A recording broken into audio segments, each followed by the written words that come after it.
In my last video, I decided to take a politically neutral stance.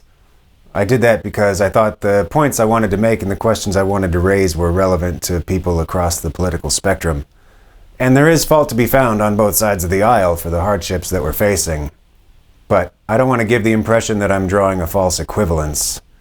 This is not left versus right politics as usual. This is democracy versus dictatorship.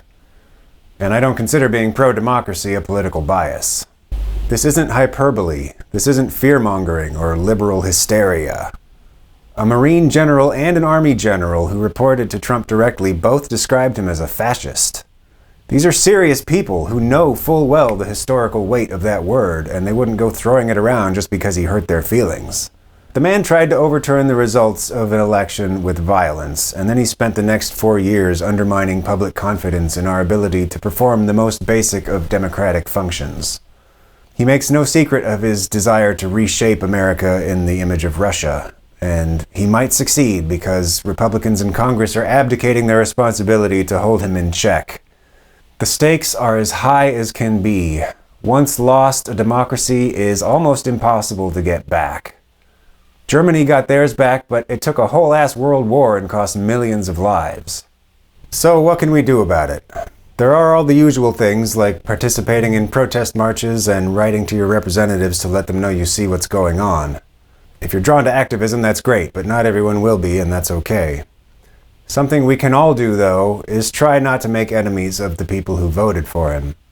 We need them on our side. We need to be welcoming to them, if and when they realize that they've been duped.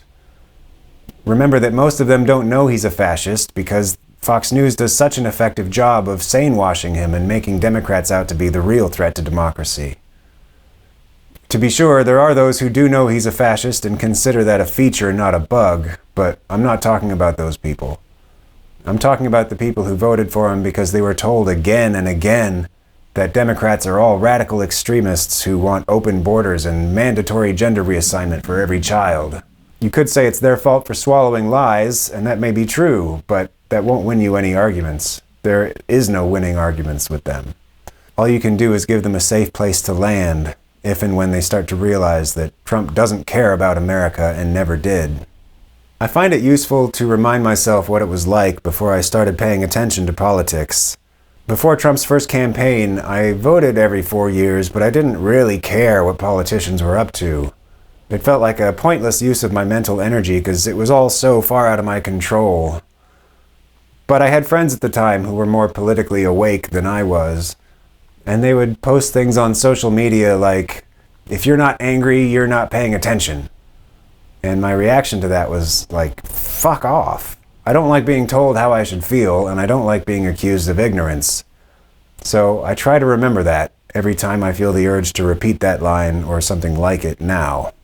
The other thing we can do is to take care of our mental state. He wants to keep us off balance. He wants us to feel overwhelmed so we don't know where to focus. It's important to stay informed because otherwise he'd have free rein to do whatever he wants. But staying informed doesn't mean we have to subject ourselves to a stream of constant outrage. It's okay to put the phone down and turn off the TV every once in a while. Maybe start a meditation practice or something. Doom scrolling doesn't help anyone. That's all I've got for now. Stay informed, take care of yourself, and be kind to people who get their news from different sources than you. I promise the next video won't be so political. This isn't going to become a Trump is terrible channel. But I won't shy away from speaking the truth for fear of losing subscribers or inviting hateful comments. This is a channel about human evolution, past and future, and our ongoing struggle to get along in increasingly large and diverse social groups. So, current events are decidedly relevant. If you've had any success breaking through to friends or family who voted for Trump, please let us know about it in the comments.